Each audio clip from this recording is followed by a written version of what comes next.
I hope to do about 100,000 in revenue this coming year, and I did about 40 last year. Welcome to Future Titans, where we spotlight remarkable middle and high school entrepreneurs building real businesses that solve real problems. Every founder we speak to has received a $1,000 Formidable Fellowship grant. It's not equity, it's not debt, just a bit of inspiration capital to say keep doing what you're doing. If you're a student entrepreneur, we'd love to support you too. Just visit formidablefellowship.org to apply for a grant. It takes less than 5 minutes. And if you believe in empowering young builders, consider supporting our mission. All contributions are tax deductible. Now on to the conversation. Hey everybody, today we're here with another incredible young entrepreneur, Colton. Colton, you want to introduce yourself, where you're from, where you go to school? Yeah, I'm Colton Sprague. I have a lawn mowing business in Syracuse, Nebraska, a small little rural community, and just run my local lawn and landscape business out of there. Okay, so walk us through kind of what's the scale of the business, when did it start? Yeah, so I started about sixth grade is kind of when uh, I got the ball rolling. Um, I just went door to door, tried to get some clients with the push mower I had access to at the time, which was just my parents. And then from there, I just kind of got more clients and got more equipment, and then expanded services, and then just kept growing. Yeah, Okay, and now what grade are you in, and what school do you go to? I'm a senior at Syracuse High School. So started in sixth grade. What gave you the initial push to become an entrepreneur? Were you always doing things, that were entrepreneurial? Were your parents really entrepreneurial? Yeah, what made you start? So my parents weren't much of entrepreneurs, but I got very inspired by big houses, cool cars, lots of money, and I would always see stuff like that and wonder what they do. And then it turns out most people do have their own business, or most people that have a lot of money are entrepreneurs. Got it. Okay, that's great. And so I didn't ask earlier, what's the size of the business? How much revenue are you going to do this year? So I hope to do about 100,000 in revenue this coming year, and I did about 40 last year. My biggest constraint right now, I would say, is time, being in school and sports. So I'm kind of a weekend warrior at the moment. So as soon as I can kind of start allocating my time more towards my business, I think I'll be able to grow to 100K. Okay, that's remarkable. So 40K as a senior, being a full-time student, a multi-sport athlete, is that right? Okay, really impressive. So push mower to 40,000. So there's a lot of stuff that happened in between there. Let's maybe go back to, if you can remember, sixth grade, getting your first customer. How'd you get your first customer? What did that look like? So I went door to door.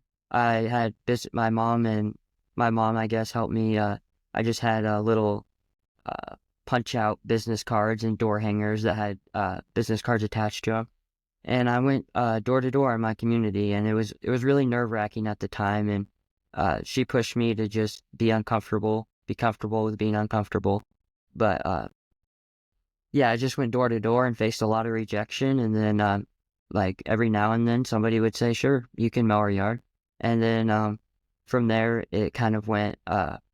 Some people were just one-timers, and then some people were recurring.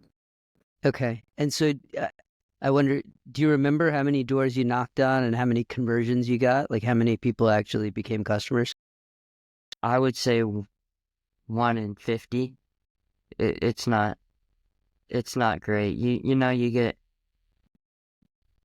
maybe 2 leads every 50 people, and then one of those ends up, you know, uh, going with your service. So Okay. it's a lot of rejection. A lot of people either do it themselves or already have somebody. There's a lot of reasons to not uh, need that. So yeah. Yeah.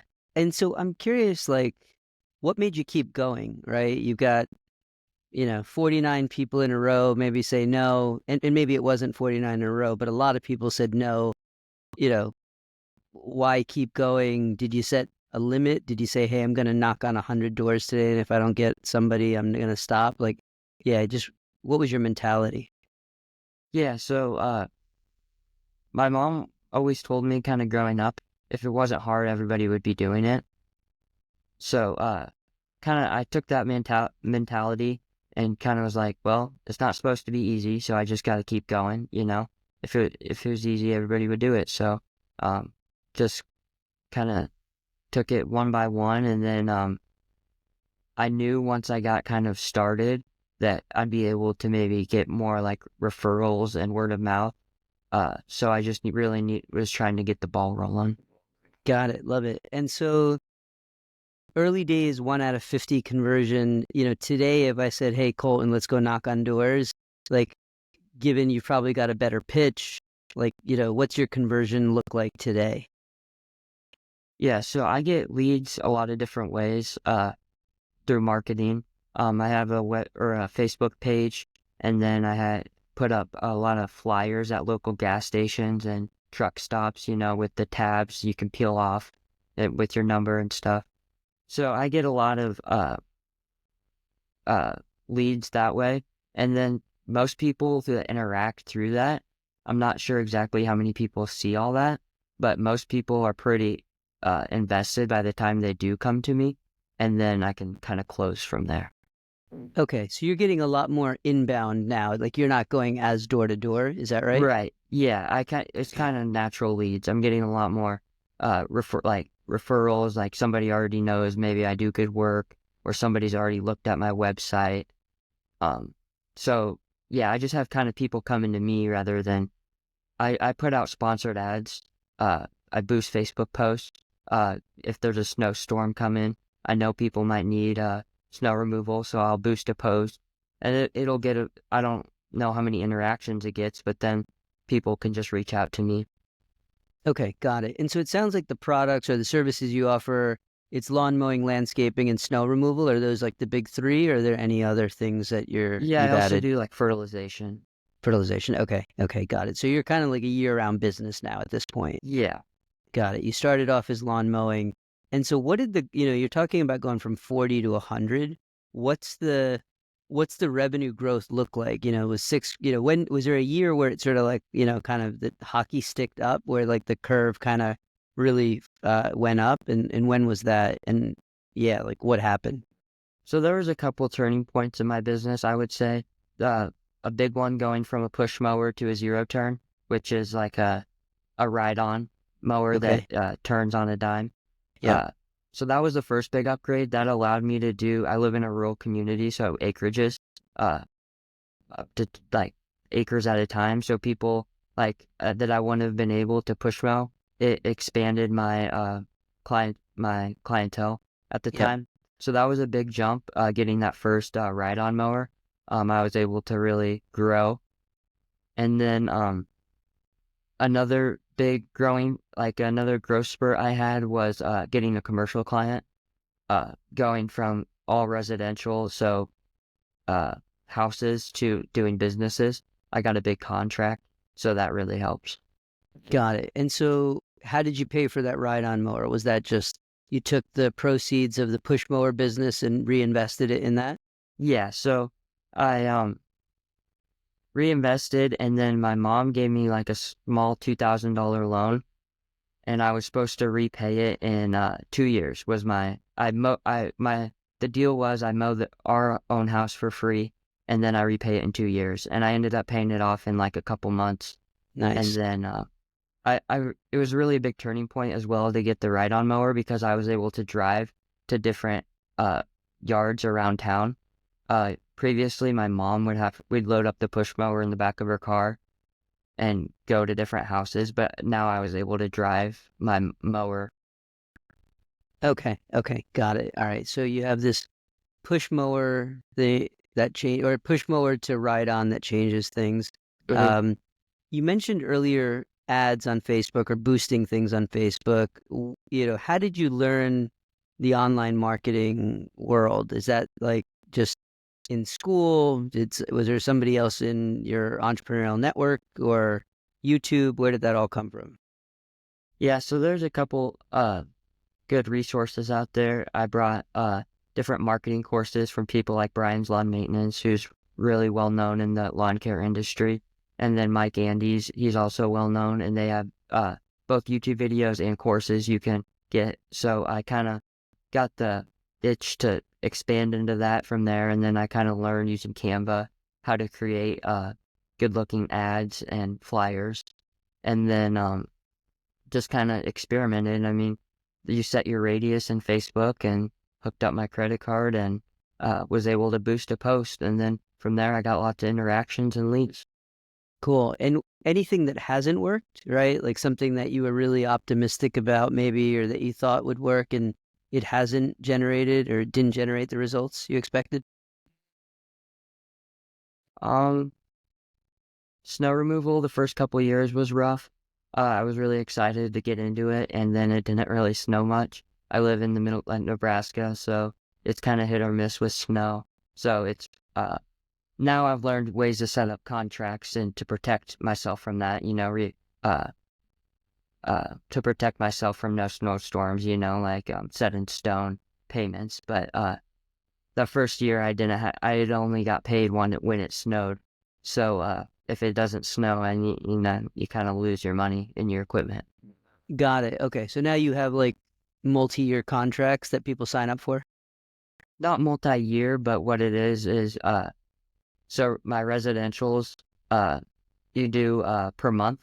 So you take the average amount of snow you get, and then kind of forecast how many snows you'll get, and then they pay that no matter what, and you just have to come do the snow rather than per push, which is what I used to do. And per push, you only get paid if it snows.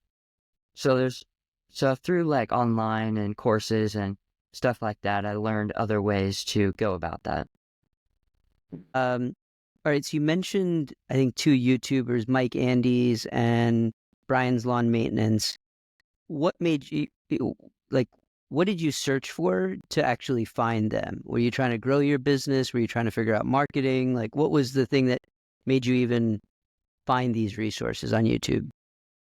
Yeah, so I was just very curious, and I didn't really know who to ask. And my curiosity, yeah, I had like an iPad at the time, and just kind of Googled like how to maybe start a lawn care business would be something I might have Googled, or how to get customers, stuff like that. And then those people I that have reputable channels, I kind of started following and learning a lot from them. I watched a lot of YouTube and learned a lot from them. The YouTube University, I kind of like to say I went to that because how much YouTube I watch and how much stuff I learned from there. Okay, that's great. And so when did landscape, you've added these other services. I'm curious, like what made you think about adding those? Like, and when did you add them? Yeah, so Mike Andes, who I look up to, he's really big on just mowing, uh, recurring revenue. It's easy to scale. So I stayed into just mowing for a while because it's scalable, simple work, which is very important in order to like have new employees and uh, stuff like that. And it's not as fluctuation with it doesn't fluctuate as much with the economy compared to like big projects. If people, whether the economy is doing good or bad, people are going to need their yard mowed. The grass isn't going to stop growing. So I kind of started just mowing because of the reoccurring and the safety part of it. And then I got into projects because when I wanted to start chasing the bigger ticket items, uh, it's more knowledge required, more equipment required, harder to find people to do it for you, but it's bigger ticket items with higher profit margin.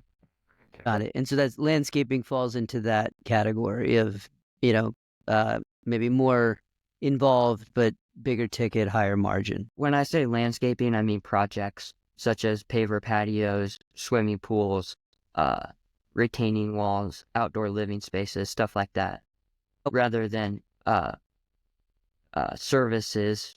Where I guess they're all services, but recurring services like lawn mowing, bush trimming, leaf cleanup, stuff like that. Okay, got it. And so those are all like pretty big skills to acquire. Where are you learning to do retaining walls or building a pool? Yeah, so that was my biggest problem with mowing. It's such a low barrier of entry. Almost anybody can do it. So that's what I wanted to do is actually learn more so I can uh, make more with my time. So I started just researching how to do it, and I watched Stanley Dirt Monkey on YouTube. He has a lot of good hardscaping videos. And then I actually bought a course from Caleb Alman. They do it's called the Hardscape Academy, and they sell courses that teach you how to do all that. Got it. Okay. Okay. Um, I'm just curious, like you're using terms that like, low barrier to entry, like you know a lot about business. Like where is that all coming from YouTube, or are you taking entrepreneurship classes in school? Where does the sort of general business knowledge, where's that emerging from? I would say YouTube. Mike Andes has a lot of good terms, such as like he breaks down like good businesses such as close ratio, profit margin, leads, how to calculate all that. Uh, just he literally is a really good business person that's giving out his knowledge just on YouTube. Yeah. And Okay. then I wouldn't say I learned it all at school, but it has helped me. We do have FBLA, Future Business Leaders of America, at our school. So I was able, with that knowledge, rather than like learning it there, I took my knowledge and applied it to that, and we got first and went to nationals. Oh, amazing. Well done. So I'm curious, like if you think about school, what is it missing, right? Because you've learned a ton, but most of it's been on YouTube, like, at least as it relates to business. Um, if you could wave a magic wand and have school be done a different way, I'm curious, what do you think it would look like? Um, well, I've always been pretty good at school, so I've always kind of just tried, bought into the system, but I really don't believe in it. I really don't believe what they're teaching. I don't think what they're teaching in school is necessarily preparing kids for life. I think people have interests other than specific interests, and those in your being forced to kind of learn different subjects, whether you're interested in them or whether they apply to you or whether they don't. And it's really hard to take initiative and be motivated in something that you really don't care about. Um, and then another thing I would say, really important in the world, and this is the business world, is soft skills like leadership and stuff like that, work ethic. And I think school does an all right job of like preparing you for that. But those skills that you learn just out in the world are so much more useful than anything you'll learn in a textbook. And you can't learn them in a textbook. You have to just do it. Okay. Okay. That's well said. You're talking about going from 40 to 100. So what is going to happen in the next year to enable that? That's like, I think a lot of Silicon Valley, tech startups would love to grow at that kind of rate, right? Mhm. So what are you thinking about doing in the next year that's going to enable that type of growth? Yeah, so the time I would say mostly I'll be freed up from school, and I have the infrastructure in my business to make that as far as equipment and stuff goes. So I think if I am able to dedicate more time and maybe find other people, I mean, I have seasonal employees, but maybe train somebody up to uh, do do things on their own. I think apply just doing what I already do at a more volume. Okay. And so right now with school, I'm curious, how much time are you spending in the business, right? With everything you got to manage, schoolwork, athletics, etc. So it really varies on season. It's a seasonal business. As far as mowing, I would say maybe 30 hours a week. Um, in the summer, I'm more free. I do baseball, which makes it hard. Because I'll be mowing all day, and then I have to go to a game, and then that game will get over at 12, and then you have weights and for football the next morning, and then you mow all day, and then you have another game. So it takes a toll, but I would say I get about 20 to 30 hours of work in a week. And then that slows down in the spring and fall. I'm able to kind of do things more on the weekends because leaf cleanups, they can be done kind of whenever. It's not like the grass is gonna get too tall and needs to be mowed on a certain day of the week. So, and then snow is really hard because you have to make yourself readily available whenever it snows. I mean, um, yeah. Yeah. Okay. With that kind of schedule, I think when you see entrepreneurship kind of online or on Shark Tank, it's sort of this really glamorous view. I'm curious, Colton, like what have you sacrificed to build this business, right? You're putting all this time into school, into athletics, and then your business. Like, has that come at a cost to anything? Yeah, so a lot of people have told me that I'm going too fast, I'm doing all this at a young age. I'm sacrificing my childhood, and I I balance it. I have a lot of fun with friends outside of all this. I do sports, which is good.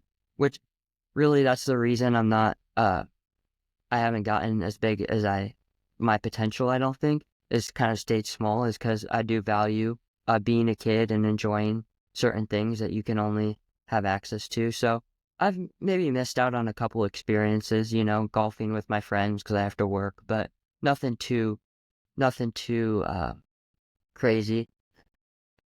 Okay. Okay. One of the things you said was an inflection in the company was that commercial client that you got. What was that a thing that showed up on your doorstep, or was that like a conscious, strategy where you were like, I'm going to go after commercial business? How did that happen? Yeah, so that was when I was watching Brian's Lawn Maintenance and I got inspired, to expand. And I saw on Facebook that Good Sam, which happens to be kind of in my neighborhood, it's a nursing home, assisted living facility, about 4 acres of grass. And I saw they were hiring, so or looking for bids, I should say. So I kind of researched what the first step in that process was, and it was a contract. So I bought a contract template for $50 on Brian's Lawn Maintenance website, his commercial contract template, and then I kind of made it my own from there, with branding, and then I was able to kind of cover myself. And then I went ahead and asked other local companies what they were charging, so I knew how much to charge, and that wasn't very helpful, but I kind of lost. I didn't charge as much as I could have the first year, because I didn't know what to charge, and then I got a better feel for like how long it'll take, and then an hourly rate from there. I guess for everybody listening, like what Colton just mentioned on buying a template, like Colton and all the Formidable Fellowship grantees have this like incredible bias to action, right? I think a lot of people would have like, oh, I need to talk to a lawyer and I need to do this. And like he bought a template and just did it, right? I think that's like really unbelievable. Pricing, let's talk about pricing. So how has pricing evolved from maybe when you started to what it looks like now, and what have you learned about the art of pricing? Yeah, so there's a lot that goes into pricing that a lot of people don't realize, especially in the business I'm in. Uh, there's a lot of Joe Blows, they're just trying to make a buck or two, uh, chuck in a truck, they call them, that don't really have it figured out. But there's what I discovered based on YouTube again was software. So I kind of um, set an hourly rate for myself. So based on the equipment I had and my skill set, I set an hourly rate. So for mowing, it's $70 per hour for myself, and then whatever I thought a job would take, I would just charge that to the customer. Okay, okay. And what did that in the beginning? How are you doing pricing? Did you just pick a number out of a Yeah, hat and kind of I went with it? literally just thought, oh, that's worth about $20, And I lost my shorts on a lot of jobs, I started my first ever advertisement was $20 a yard, no matter the size. So I kind of just yeah, I didn't know what I was doing. I was just trying to make a couple extra bucks, but there's a lot more that goes into it than people realize. As far as like what like people don't take into consideration all their overhead and equipment and all that, and then you got to pay yourself and then make a profit on top of that. So there's a lot that goes into it. Okay. Yeah, I could see how $20, irrespective of size, is not a good strategy. So that makes Yeah. a lot of sense. So seasonal employees you mentioned, I'm curious, what have you learned about managing people, right? Like what's maybe gone as you expected? Has there been any challenges of just managing a team now that you're building? Yeah. So my first ever employee was actually older than me. So I guess I'll backtrack a little bit. When I got my first zero turn, I was only able to drive around town, but not out away from my city. So what I did is I hired my friend who was able to drive at the time, and he was able to drive me along with our mowers uh, to different jobs because I wasn't old enough at the time. I was only 14. So that really excelled. Kind of that was my first ever employee, and he was really good. He drove me everywhere because he could and I couldn't, and it really expanded the business from there.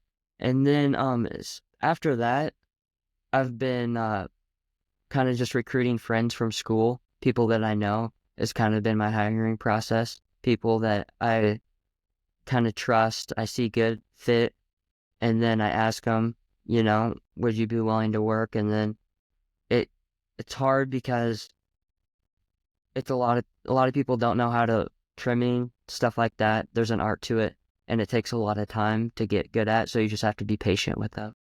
Got it.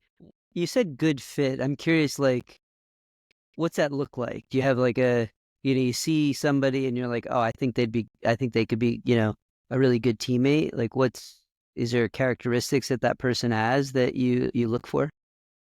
Yeah, there's a lot of things that go into good employees, but I first off with lawn care, you gotta like outdoors. You gotta be outside. You can't just be gaming all the time. You gotta like being outside because you are Right. outside most of every day, all day. And then another thing is just competence. Goes a long ways. Just kind of knowing what to do in different situations. Having kind of a sort of common sense, smart. Uh, I guess is kind of what I look for. Okay. Okay. Makes sense. With the first employee you had, you were younger, you pitched this assisted living community where, I'm sure they're getting other bids from, quote, grown-ups. Um, how have you encountered the like, oh, Colton's just a kid, right? Kind of like vibe, and like, how have you overcome that? Yeah. So I was a freshman in high school when I got my that commercial contract. So they, I told her it was the administrator of the. They never really asked for an age, so I didn't really tell them. It's not lying if they don't ask. So I just kind of went with it. And then eventually she asked what grade I was in, and I said a freshman. And she's like, "Oh, a freshman in college?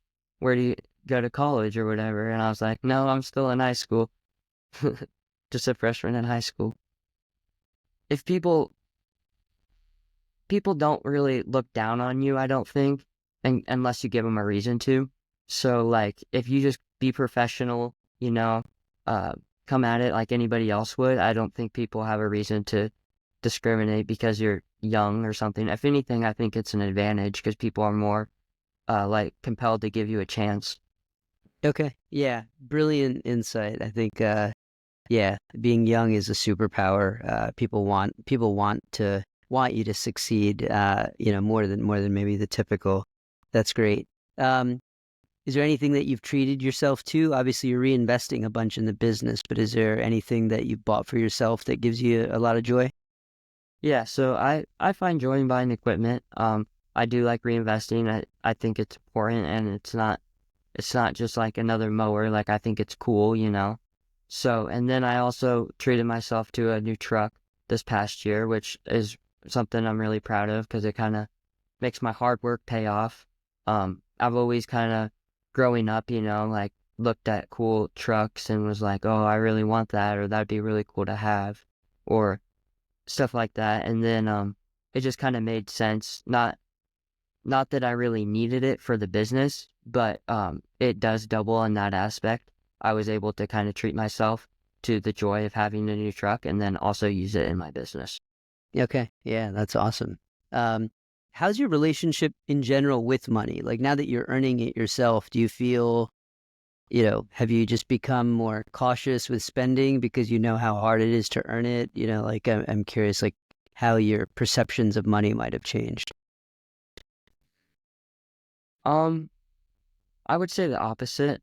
Um, as far as that, I've Yeah. kind of started making money, so like I buy stuff. I mean, life's so short. Might as well money is just an object, you know. It's easy come, easy go. I like to think of it as. So I buy stuff that I see fit, makes me happy, and then obviously not stupid stuff. I'm smart. I don't buy super unnecessary things, but I kind of just I wouldn't say I'm really tight. Okay. Okay. Yeah, that's profound actually. You mentioned a bunch of people, I took notes. I mean, my favorite one was I think Stanley Dirt Monkey. Is that right? It's the best name I've heard in a long time. If we could get Mike or Brian or the Dirt Monkey or Caleb, if we could get one of them here in the room or all of them, like, what's something that as you think about taking the business to the next level that you'd love to talk to them about or get their counsel about? Yeah, so as far as business goes, I would like to know how they are able to kind of balance their work life ratio and how much they're able to like spend enjoying their time and being with family and then also working hard to grow their business and making money. I think that's really important to have that balance, and it's really not easy owning your own business. It takes a lot of time and hard work. So to be able to have both of those, I think, is something I admire in all of them. Okay, cool. And so what's the plan for next year? You're a senior. Is it to, go to college, stay local, grow the business, not go to college? Like what's, and continue to just try to build an empire here? What's the ambition right now? So I haven't completely decided yet. I'm really torn on whether or not college is worth it. Um, I think there's pros and cons to college. I follow Alex Hormozy. He's a serial entrepreneur that has Instagram and YouTube, and he has a video actually on college. And what it boils down to is if you're a winning person, you'll find a way to win with or without college. So it's a good tool to maybe get where you want to go, but is it necessary? It kind of depends. So I'm kind of torn on whether I want to. The reason I would go is not necessarily to learn. It is to learn, but it's more to meet people and kind of get my name out there and I guess kind of see what other people are doing and network and stuff like that. Got it. And then let's say you go down that path, what happens to your business? Do you think you'd stay local then, or would it be a local university? Yeah, if I did go to college, I'd go to a local university and try to keep growing my business throughout. I think it's really important to learn and not just be your own boss all the time. You know, everybody has something. Everybody, you can learn from anybody. So what I've actually done most recently is I got a job at a local landscape company. So in my afternoons, I learn from them how to do it, and then I can apply that to my own business. So through college, I'm considering, working for somebody, learning the industry, learning the trade, and then learning from somebody that already is kind of where I want to be, and then going out and making it happen on my own. Okay. Yeah, that's great. I mean, that learning mindset is really fantastic. And so you're sort of getting paid in this landscaping business to to help your own business, right? Like it's a Yeah. really smart strategy. Okay. I think one of the other people, if I remember our pre kind of conversation, you mentioned Chip Gaines as another person that you look up to. I'm curious, I think a lot of folks might know him from TV and he's Chip and Joanna Gaines, but I'm curious, like what about him or his business is maybe particularly relevant to what you're building? Yeah, so Chip, I've always kind of looked up to him. I first saw him on the show Fixer Upper, watching on the living room. And if you watch the show, the first thing you notice about him is how like cheerful and like joking he is all the time. He's always having fun with what he's doing, and he's obviously doing work, he's flipping houses while he's doing it, but he's always just makes the best of things. He's always having fun while he's working, and I just love his attitude, I guess, while working. And then his lighthearted kind of personality is just something I admire a lot. But like having a business and then still being so, like knowing when to be serious and knowing when to have fun with it. All right. Well, I mean, it's unbelievable. You're an inspiration to other younger entrepreneurs. I guess for some of those folks that are starting out, if you could go back and give yourself or give them advice, like anything that you'd tell them to focus on. Yeah, so definitely the hardest part about business is getting started. Because it's really hard to know where to start or what to. That's overwhelming for a lot of people, and it keeps a lot of people from starting businesses. So I would say if just get started, take the next best step. It's not as daunting as it looks. It looks so hard and so unattainable from the outside looking in, but then you just have to take the first step, and whether that's just getting a customer or whatever, buying a mower, whatever it might be, and then just kind of seeing where it goes from there. Like, I wasn't worried about taxes and insurance and all that at the time. I just kind of let it kind of fall into place. I mean, it's it's mind-boggling for a lot of people to think that I'm worried about insurance and taxes, but like I didn't think about that at the time. I just kind of when that applied to my business, I kind of just took the next step. Yeah, that's beautiful. Yeah, I think it goes back to the bias to action thing that you clearly have. Last two questions. You were one of the easy kind of $1,000 Formidable Fellowship grantees. We kind of knew right after our conversation you should get it. I'm curious, like, where are you going to deploy that? Is there an experiment you want to run? Is there a new customer acquisition channel you want to try? Like, where do you think you're going to invest that Yeah. $1,000 grant? So I'm always my most recent venture, is kind of the landscaping side of things. I still do mowing, but I would like to get into more landscaping, hardscaping, which does require more equipment and more stuff like that. So I think the money will go towards equipment, such as there's a lot of like excavators, skid loaders, dump trailers, all that's involved in order to make those projects happen. So I'll probably reinvest it into some equipment to get into that side of things. Okay. And last question, 5 years, look forward, how big is the Colton empire? What's the target? What's the dream? So ultimately, I think it's fun running a business. So I think I'm just gonna challenge myself and grow into the landscaping part and get as big as I can, through college, see where it takes me. And then I want to get into construction as well. There's a lot of big construction companies, so I want to be like a big construction contractor someday. Okay. Awesome. Colton, if folks want to follow your journey, if I don't know if we have any listeners in the Syracuse, Nebraska or surrounding area, where do they go and find you? So CSB Landscaping is my Instagram and Facebook. Okay. Awesome. Well, we'll put that in the show notes. Amazing job. You're an inspiration. Thanks so much. That's the pod.